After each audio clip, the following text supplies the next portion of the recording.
നിങ്ങളുടെ favourite shows ഇനി ഒരിക്കലും മിസ്സാവില്ല. ഇപ്പോൾ C5-ലൂടെ കാണും നിങ്ങളുടെ ഫേവറേറ്റ് ഷോ തികച്ചും സൗജന്യമായി.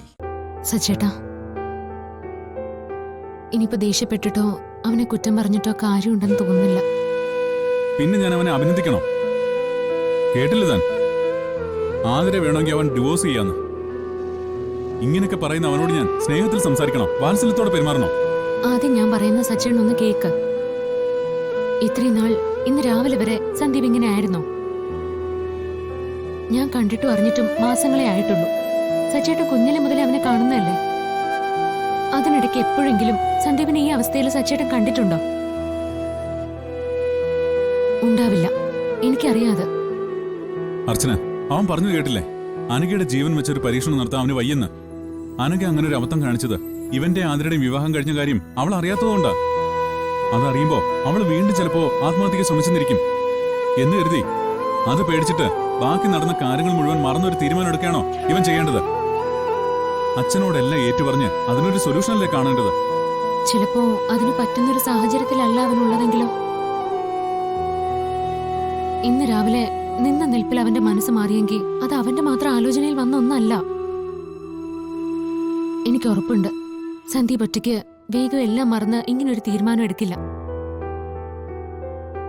ആ അജയൻ സന്ദീപിനെ കെട്ടിയിട്ട് തല്ലിയപ്പോ പോലും, മരിക്കുമെന്ന അവസ്ഥയിൽ പോലും ആതിരെ ഇഷ്ടമില്ലെന്നൊരു വാക്ക് അവന്റെ നാവിന്ന് വന്നിട്ടില്ല. ഇന്നവൻ നമ്മളോട് ഇങ്ങനെയൊക്കെ പറയണമെങ്കിൽ അതിന് രണ്ടാമതൊരു ആലോചനയുടെ ആവശ്യമില്ല. അവനെ ആരും ബ്ലാക്ക്മെയിൽ ചെയ്യുന്നുണ്ട്.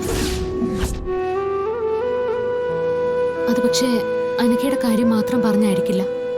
ഈ വീട്ടിലെ ഓരോരുത്തരുടെയും ജീവൻ വെച്ചുള്ള ചെറുതല്ലാത്തൊരു ബ്ലാക്ക്മെയിൽ. അവൻ ആരോടൊന്നും പറയാത്തതാ. എന്നോട് ഇതേപ്പറ്റി അവൻ രാവിലെ പറഞ്ഞിരുന്നു.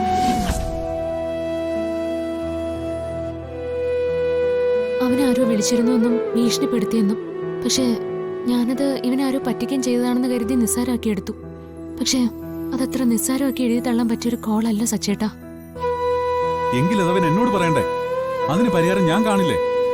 ഞാൻ ചോദിക്കട്ടെ, എന്താ സംഭവം? അയ്യോ, അതൊന്നും വേണ്ട. ചോദിച്ചാ അവൻ അത് പറയാനും പോകുന്നില്ല. അവൻ അത്രയ്ക്ക് ഭയപ്പെടുന്നുണ്ട്. എനിക്കിപ്പോഴും ഇതൊക്കെ വിശ്വസിക്കാൻ പാടാണ്. ഈ നാട്ടിൽ എന്താ പോലീസൊന്നുമില്ലേ? അതും ഇപ്പോഴത്തെ കാലത്ത് അങ്ങനെ പേടിക്കാൻ മാത്രം എന്താ?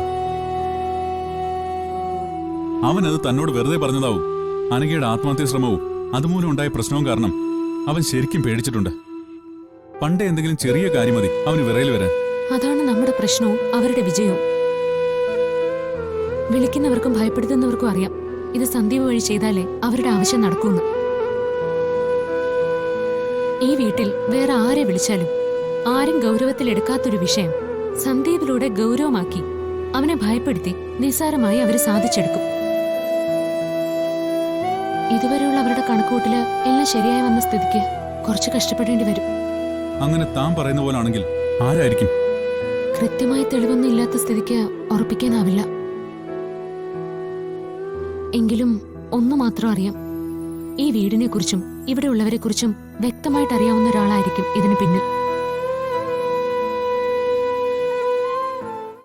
ഡൗൺലോഡ് ചെയ്യൂ C5 ആപ്പ്. കാണൂ എല്ലാ എപ്പിസോഡുകളും സൗജന്യമായി.